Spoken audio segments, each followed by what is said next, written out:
He planned my eviction, but he never planned on what I found in his secret safe. Now the people who captured him are hunting me across the city. His final whisper revealed he wasn't a cheater. He was a spy, and I'm carrying the evidence that can topple governments. The crystal wine glass felt like ice in my trembling hand. Across the polished mahogany, Mark was peeling the skin from a perfectly roasted potato, the picture of calm indifference. That's when he dropped it. Casual, like ordering coffee. "I'm leaving, Sarah, and I'm taking the apartment." The air evacuated the room. I swear the expensive recessed lighting flickered, mocking the sudden darkness engulfing me. This wasn't a discussion. It was a proclamation delivered over a $200 bottle of Barolo. 7 years. 7 years of building this life, this home, this partnership, reduced to a casual aside while he discussed his next brunch spot. "Excuse me?" My voice cracked, sounding alien even to my own ears. He set down his fork, meticulously wiping his lips with a linen napkin. That infuriating attention to detail. "I mean it. I've already talked to my lawyer. You can have the summer house upstate, but this place, this is where I need to be. The lease is in my name, technically." The summer house. A damp, drafty relic miles from civilization that we always joked about fixing up someday. He was offering me the future we never wanted, keeping the present we bled for. Rage, sharp and pure, finally cut through the shock. I looked at him. Really looked at him. The smooth, untroubled face that had once made my heart pound now looked like a mask, a lie stretched over something ugly and calculating. "You think you can just evict me?" I whispered, the quiet intensity far more dangerous than a scream. He actually smiled, that confident, predatory smile that used to signify victory in a business deal. "It's cleaner this way, Sarah. Don't make this messy. I've already arranged for the movers to start next Tuesday. We can be civilized about this." Civilized. The word tasted like ash. He had planned this. He had been planning the dismantling of our life while I was busy planning our anniversary trip. The betrayal wasn't just the leaving. It was the sheer, breathtaking contempt with which he'd executed it. "You won't be taking anything, Mark," I said, standing up so fast my chair scraped loudly against the marble floor. "You have absolutely no idea what you've just done." He laughed, a short, dismissive puff of air. "Oh, I think I have a very clear idea. I'm finally free, Sarah, and you're about to find out what it's like to start over with nothing." I walked away from the dining room, moving toward the home office, the one place he insisted I never touched, claiming it was sensitive for his investment firm. He didn't stop me. He thought I was retreating to cry, to pack a bag, to beg. He was so wrong. I punched in the code, a sequence I'd memorized years ago when he'd briefly forgotten it, and I needed to print a document for him. The heavy oak door clicked open. The room smelled of expensive leather and secrets. I went straight for the heavy, built-in safe hidden behind a framed print of some meaningless abstract art. Mark's lawyer might have handled the apartment lease, but he hadn't accounted for what else was locked away in this room. He'd underestimated my patience, my observation skills, and the depths of my despair. For months, I'd been noticing small inconsistencies, whispered phone calls ending abruptly, odd bank statements flagged years ago but never questioned, the way he flinched whenever a certain governmental agency was mentioned on the news. I didn't have proof of an affair. I had something far more volatile. My fingers flew across the safe keypad. The tumbler spun, click, click, clunk. The heavy door swung open, revealing not stacks of bonds or jewelry, but thick numbered binders and one heavy, plain manila envelope tucked discreetly at the back. I pulled out the envelope first. It wasn't filled with divorce papers. It was filled with photographs. High-resolution, zoomed-in surveillance photos of docks, unmarked cargo containers, and men in dark clothing exchanging something illicit. And then I saw the printout clipped to the front of the binder, labeled Project Chimera. It was a redacted internal memo, but the headers were clear. International logistics, compliance violations, covert funding. It wasn't just that Mark was cheating. It was that he was leveraging our entire shared financial life for something profoundly illegal. something that involved serious players and the movement of highly regulated materials across international lines. He wasn't just leaving me. He was running from a colossal financial collapse built on serious organizational schemes. I heard his footsteps pause outside the door, a hesitant sound after the aggressive calm of dinner. "Sarah, what are you doing in there?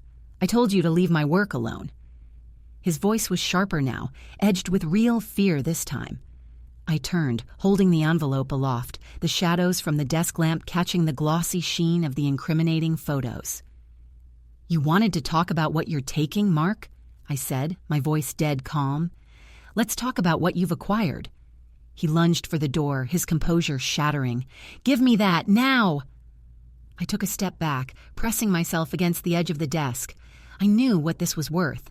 It wasn't just about the apartment anymore. This was about protecting myself from being dragged down into the wreckage of whatever huge, organized scheme he'd built. I knew who I needed to call, but I needed leverage first. "Too late," I spat, slamming the binder back down onto the desk. "You said you wanted civilized. I'm calling the Service Interne de Sécurité in the morning to report a serious accusation of financial malpractice and the moving of forbidden substances."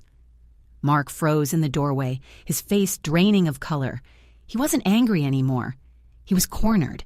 He looked past me, his eyes locking onto something just over my shoulder, something I hadn't noticed in the dim light of the office, something that shouldn't have been there.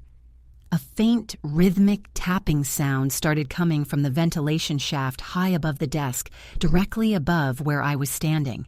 It wasn't air moving. It was metallic. Deliberate. Mark didn't look at me. He looked at the ceiling, his breath hitching into a strangled gasp. He finally understood the true danger. "Sarah," he choked out, his voice barely audible, his eyes wide with stark terror. "Don't make any sudden moves. That wasn't just my secret. You shouldn't have opened that safe. They're already here." The tapping stopped. Then a small, dark object, clearly not part of the building's ventilation system, dropped with a soft thud directly onto the open manila envelope, resting on the desk, landing perfectly on top of the surveillance photos.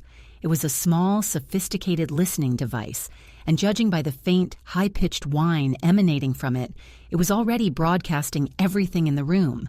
But it wasn't the bug that made my blood turn to ice. Pressed tightly against the metal grill of the vent above, a sliver of dark fabric caught the light, and I saw the unmistakable glinting edge of something held rigid, something long, metallic, and pointed directly down at the back of my head.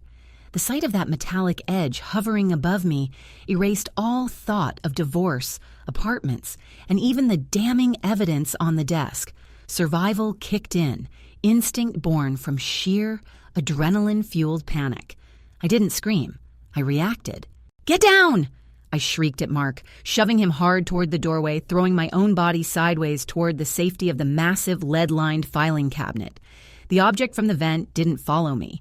Instead, whatever it was, a probe, a thin weapon, I couldn't tell, plunged down precisely where my head had been a second before, impacting the surface of the mahogany desk with a sickening thunk.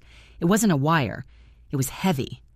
Mark, momentarily stunned by my sudden, violent shove, stumbled backward out of the office doorway and slammed the heavy oak door shut, fumbling blindly for the electronic lock panel. Lock it now," I yelled, scrambling behind the cabinet, my heart hammering against my ribs, hard enough to bruise. I heard the frantic clicking of the keypad from the outside. Mark was panicking, but at least he was reacting correctly. I risked a peek around the corner of the cabinet. Mark was leaning against the door, his knuckles white, sweat plastering his dark hair to his forehead. He wasn't looking at the lock. He was staring past the doorframe, down the hall, his eyes dilated with a terror I hadn't seen even when he delivered his eviction notice. "They're not just listening, Sarah," he gasped, his voice high and thin, completely stripped of his usual arrogance. "The internal check, the one I was worried about, it's not an internal check anymore. They knew the safe combination. They've been tracking that safe for months." The internal check. The Служба внутренней безопасности I had planned to contact tomorrow morning. Mark had been far deeper in this organized scheme than I could have ever imagined. He wasn't just a participant, he was a target being purged. Thump, thump, thump. The muffled but powerful impact started against the oak door, not a gentle knock, but heavy, controlled strikes, like a battering ram being used patiently. They weren't trying to trick us. They were methodically breaking through. "We need to leave. Now," I hissed, pushing away from the cabinet. My gaze darted around the room, searching for an escape route that wasn't the front door. The window, it was a 20-foot drop to the flagstones below, but it was better than meeting whatever was on the other side of that door. "The window won't hold if they decide to breach from the outside," Mark countered, his voice strangely rational now that the immediate threat was tangible. "It's reinforced glass. They'll use specialized cutting gear. We need the basement access, the old wine cellar tunnel. It leads to the drain system under the perimeter wall." "The wine cellar? That hasn't been used since your grandfather's time." "It's the only unsecured route. Hurry. I have the key card for the secondary lock in my jacket pocket, the one I left draped over the dining chair." He didn't wait for me to agree. He twisted the manual deadbolt on the office door, a useless gesture, but a gesture nonetheless, and threw himself back toward the dining room. The impact sounds from the hall intensified, now accompanied by the high-pitched whine of a cutting tool being applied to the lock mechanism. I tore over to the desk, sweeping up the manila envelope and the surveillance photos, shoving them into the waistband of my trousers beneath my silk blouse. I grabbed the heavy ornamental letter opener that sat beside the blotter, a dull piece of bronze, my only weapon. I followed Mark into the dining room. The sheer brutality of the attack was evident. A section of the door frame was smoking where the cutting device had been applied. Mark snatched his jacket, frantically digging in the inner pocket. "Got it! Let's go!" We sprinted through the cavernous living room toward the service stairwell leading to the sublevels. Mark led the way, his fear overcoming his usual hesitation. We plunged down the spiraling stone steps into the cellar, the air immediately turning damp and cold, smelling of earth and aged dust. Mark located a section of shelving stacked high with ancient Bordeaux bottles. With a grunt, he shoved the entire unit aside, revealing a low, arched opening barely tall enough to crawl through. Beyond it, a narrow, dark tunnel sloped downward. "Go! I'll be right behind you," Mark ordered, shoving me into the opening. I dropped to my hands and knees, scraping my skin on the rough stone floor, the adrenaline making me clumsy. I could hear Mark struggling to wedge the heavy shelving unit back into place from the inside, trying to buy us seconds. "Hurry, Mark! They're breaching the door!" I yelled back, crawling as fast as I could through the claustrophobic space. I could hear the splintering crack of the office door finally giving way upstairs, followed by heavy, measured footsteps descending the stone stairs. I slid out of the archway into the main passage of the tunnel, a narrow, brick-lined conduit, clearly built generations ago. I paused, waiting for Mark. "Mark, come on!" Silence.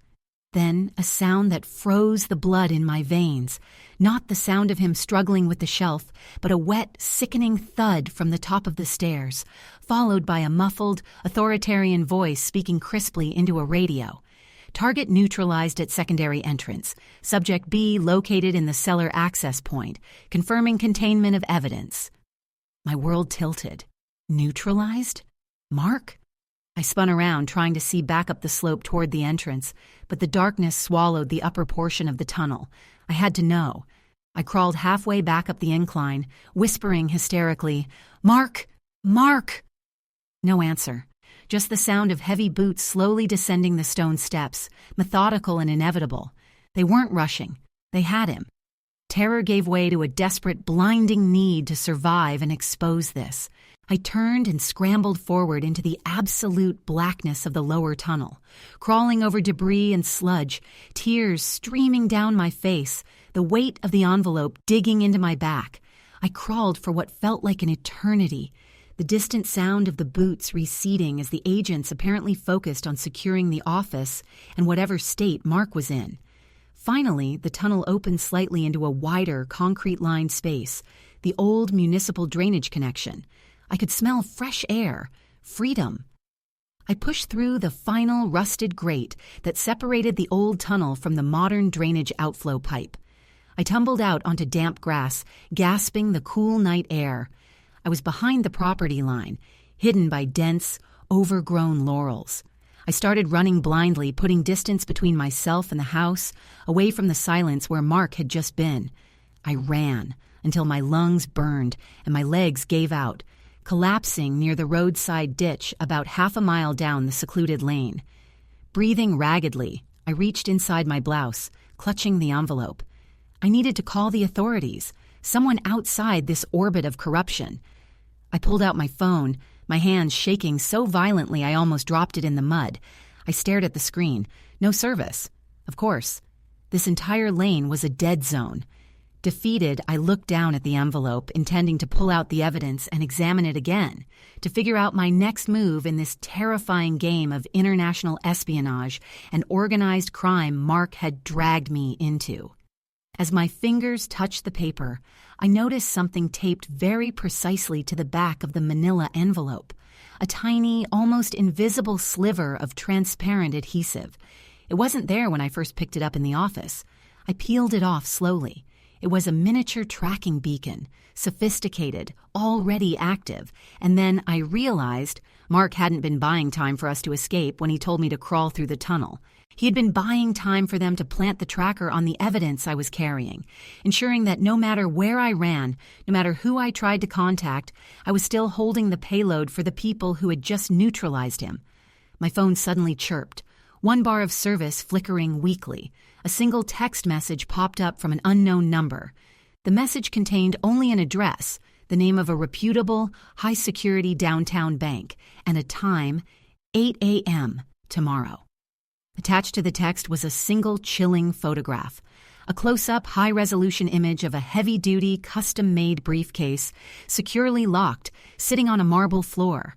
It was the briefcase that held the entirety of the funds related to Project Chimera, and the caption underneath the photo simply read, "Bring the contents of the envelope to this location by the time listed, or we will assume you are competing with us for the assets." I looked up from the phone, scanning the dark, silent road, realizing I was now holding the key to a treasure trove and was actively being hunted by forces Mark had clearly been terrified of. I was alone, marked, and I had until dawn to decide whether to walk straight into the jaws of the enemy or try to disappear forever. Before I could process the threat, my phone vibrated violently in my hand, overriding the silent mode. It wasn't a text. It was a call. The display showed a number I recognized instantly, a burner phone Mark had used only once months ago during a highly secretive business trip. I answered on instinct. "Hello?" I whispered. The voice on the other end wasn't the calm, authoritative voice of the men who had just breached the house. It was Mark's voice, weak, distorted by static, but unmistakably him. "Sarah, they didn't neutralize me," he rasped, a wet sound accompanying the words. "I'm not dead, but you have to listen. The briefcase. They don't want the briefcase. They want what you think is in the envelope. The real evidence is—" His voice broke off with a sharp, agonizing cry, instantly replaced by a loud electronic tone, the sound of a call being forcefully terminated. Mark was alive. But what was the real evidence? And if he wasn't dead, where was he being held, and who had just terminated his call after confirming the tracker on my package? The static-laced whisper of Mark's voice, "The real evidence is," was the only thing keeping me from dissolving into hysterics. He wasn't neutralized. He was captured. And I was bait, carrying the decoy evidence they wanted me to think was important. If the surveillance photos and compliance violations were fake, what was real? And where was it? I forced myself to stand, ignoring the sharp pain in my knees. The bank downtown, 8 a.m. That gave me perhaps 5 hours to uncover the real truth and make a move that didn't result in me ending up in the same fate as whatever happened to Mark upstairs. I sprinted down the shoulder of the road until I spotted the faint, yellow glow of a distant street lamp. Civilization, connectivity. I ducked behind a concrete retaining wall and finally managed to get a signal. The first call was to a highly specialized, unaffiliated white-hat cybersecurity contact I'd met once at a tedious industry gala years ago. someone who dealt in tracing untraceable digital footprints. I gave him the unknown number that had texted me the bank address and the faint audio anomaly I'd noticed on Mark's line during the brief moment of communication. I need eyes on that GPS coordinate and a deep trace on that burner phone ASAP. I don't care what it costs. While the trace initiated, I ripped open the manila envelope again, spreading the decoy photos across my knees. If the surveillance was fake, Mark's anxiety had to be rooted in something else he kept hidden. I remembered his obsession with that office safe, the way he'd always check the seal on the back of the frame covering it. I flipped the abstract art print over. The metal backing was pristine, untouched. But the paper backing the print itself, the cheap fiberboard, felt subtly different on one corner. I dug the edge of the bronze letter opener into the seam and pulled. The corner tore away, revealing not more paint, but a micro SD card smaller than my pinky nail, nestled into a shallow, perfectly carved recess. This was too small, too discreet to be for general files. This was a dead drop intended for retrieval only if the main safe was compromised. I plugged the SD card into my phone using a tiny adapter I kept for work emergencies. The card contained only one item, a single encrypted data file labeled Final Ledger. I sent the encrypted file to my cybersecurity contact as well. Get this open. Priority 1. Tell me what Mark was truly hiding. The next hour was a blur of frantic waiting and pacing under the weak glow of the street lamp. The agents outside the property were quiet now, likely consolidating their position, waiting for morning to sweep the area clean. My phone buzzed. First, the trace on the burner phone came back. It wasn't originating from the house or the bank. It was pinging a remote decommissioned warehouse district 20 miles north, a known drop site for paramilitary organizations dealing in highly sensitive acquisitions. Second, the decryption report flashed onto the screen. The cybersecurity expert had cracked the file. The message was short, devoid of analysis, just raw data. Sarah, this isn't about financial fraud or moving regulated materials. This ledger details names, dates, and amounts. Mark wasn't just involved in an organized scheme. He was acting as the primary financier and blackmailer for an extensive network dedicated to exposing government corruption at the highest levels. The people you called the Service Interne de Sécurité. He wasn't running from them. He was funding the effort to take them down from the outside. The ledger shows payoffs, deep cover assets, and the location of evidence they desperately want back. The entire operation was designed to look like classic white-collar crime when it was actually revolutionary. My breath hitched. Mark wasn't the villain. He was a traitor to the powerful network he worked for, playing a dangerous double game. The men who captured him weren't common thugs. They were the people he was trying to expose. The bank was a trap for the decoy evidence, designed to keep me busy while they located the real ledger. But now, I held the real key. My phone buzzed again. The trace on the bank address. The second report was more damning. The bank suite was registered to a shell corporation owned by the director of internal security himself. The 8 a.m. deadline was the execution time, not a negotiation. I had to make a choice, run or use the ledger to save Mark and perhaps ourselves. Running meant surviving, but living forever looking over my shoulder, knowing the truth, died with him. I looked toward the north, toward the remote warehouse where Mark was likely being interrogated. I looked at the SD card in my hand, the power to bring down titans. I dialed the contact number for the cybersecurity expert back. Forget the tracing. I need you to do one thing. Take the data from this ledger. Package it securely. Tomorrow morning, precisely at 8:01 a.m., send it to every major international news outlet, every reputable journalist you know, and every whistleblowing platform across the globe. Release it all simultaneously. Sarah, that's massive exposure. You'll be untouchable, but you'll be a target for life. I know, I whispered, clutching the bronze letter opener, the weight of the choice settling like cold iron in my soul.